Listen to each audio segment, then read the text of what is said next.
എന്നിട്ട് വൈകിട്ട് വന്നപ്പോൾ കൂന്തൽ മേടിച്ചുകൊണ്ട് വന്നിട്ടുണ്ടായിരുന്നു. ഇനി നമുക്ക് അതിനെ കഴുകി വൃത്തിയാക്കി എടുക്കാം. അപ്പോൾ അത് എണ്ണയെല്ലാം ചൂടായി വന്നിട്ടുണ്ട്. ഇനി കടുക് ഇട്ട് കൊടുക്കാം. ഉള്ളി, ഇഞ്ചി, വെളുത്തുള്ളി, പച്ചമുളക്, തക്കാളി, കറിവേപ്പില, ആവശ്യത്തിനുള്ള ഉപ്പ്. ഇനി ഇത് നന്നായിട്ടൊന്ന് വഴറ്റിയെടുക്കാം. തക്കാളി ഒന്ന് മിക്സിയുടെ ജാറിലിട്ടിട്ട് അടിച്ചെടുക്കുന്നതായിരുന്നു നല്ലത്. പക്ഷേങ്കിൽ കറണ്ട് ഇല്ലാത്തത് കൊണ്ട് ഞാൻ ആ തക്കാളി കുനുകുനായി അരിഞ്ഞെടുത്തു.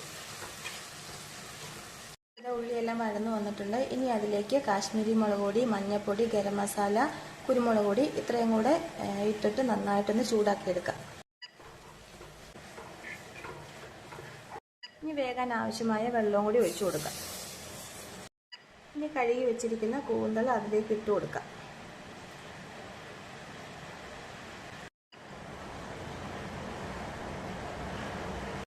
അപ്പോഴിതാ കൂന്തൽ റോസ്റ്റ് റെഡിയായി.